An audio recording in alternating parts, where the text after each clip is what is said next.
When we ask these big questions about why do these things happen? Why does pain and suffering exist in a world like this?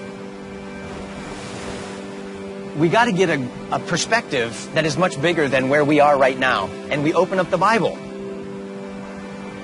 This is God's story, and this is where He explains how to make sense of this world that we're living in. But when we open it up, we start out with this wild story of creating a world and a universe out of nothing. And then God creates man out of dirt. And then He creates a woman out of the side of a man. And we think, wow, that's amazing, and it's beautiful, and I can buy that.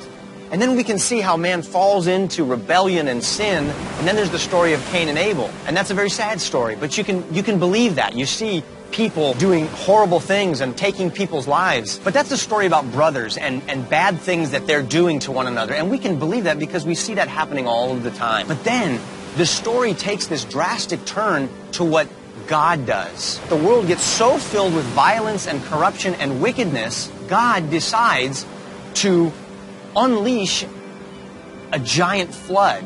He decides to break open the great fountains of the deep, and the windows of heaven open up, and water floods the whole world to the point where everything dies. Everything that has breath on the land and in the air completely perishes, except for one man, Noah, and those who were with him on the ark.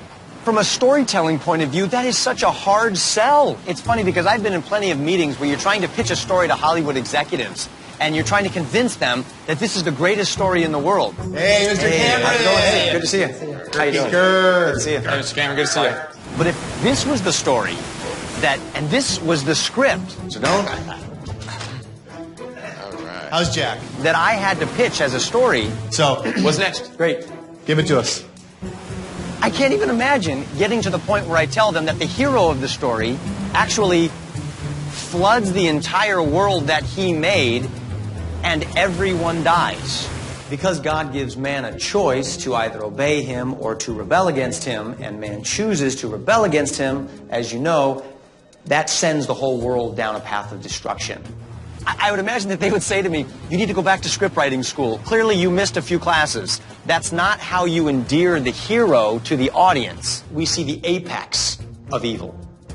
We see humanity is destroying itself. This part in the story is such a hard sell.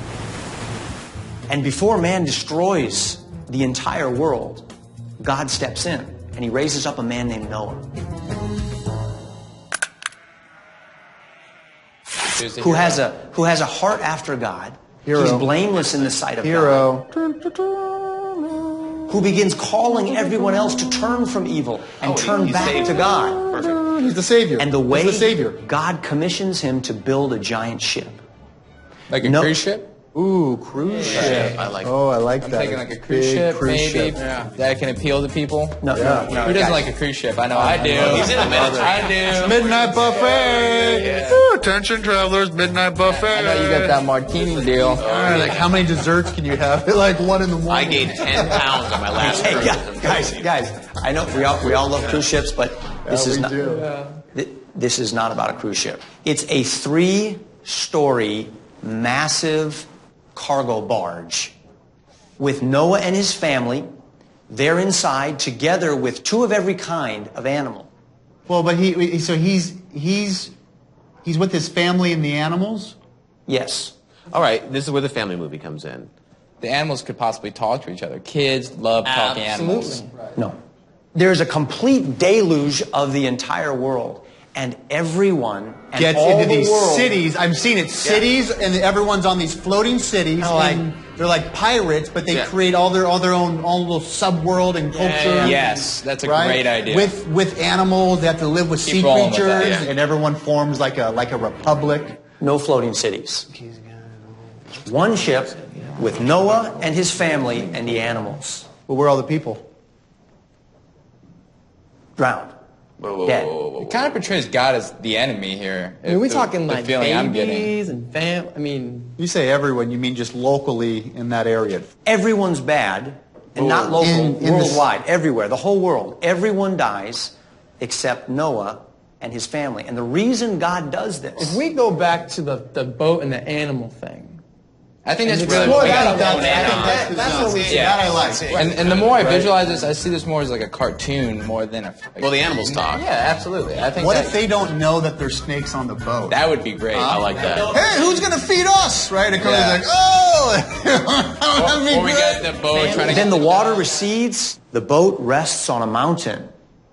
Noah comes out of the ship, and he sees in the sky a giant rainbow. If we could make this more about the rainbow, like this is the story of the rainbow. Yeah. This is not the story of God, I'm angry, I'm going to flood everybody. But how about we sort of make this, have you ever wanted to know where the rainbow comes from? I can even see a song. Have you ever wanted to the know rainbow? where Yeah. the rainbow comes from? Focus on the rainbow. I can see kids all over the world painting rainbows on their rooms. Yeah. This would spike on Pinterest, that's for sure. Yeah. Well, then God sends out a dove, and this dove, but How now about it an comes eagle? back. Not a. Yeah. What? Eagles. Stronger. And that eagle kind of comes, we do like slow motion, like ramping. You know what I mean? Like,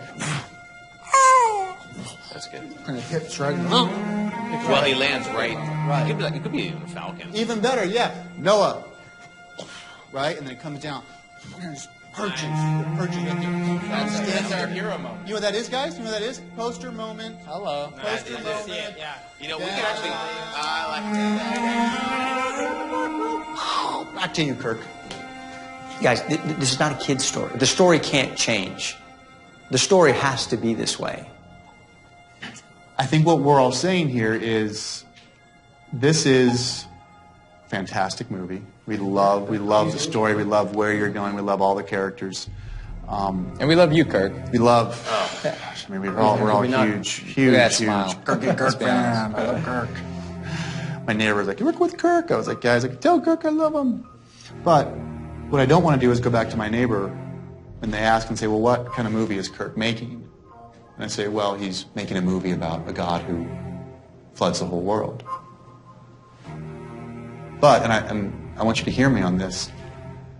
From a marketing standpoint, from a storytelling standpoint, if we focus on the ark, the family, the adventure, the animals, and the rainbow, and sort of try to skip over, I'm not saying you can't have this part, but if we focus on those three elements, that's a story people want to hear. You don't want to be telling a story about death. It's not what people want to hear. People don't want to go to a movie and hear about death.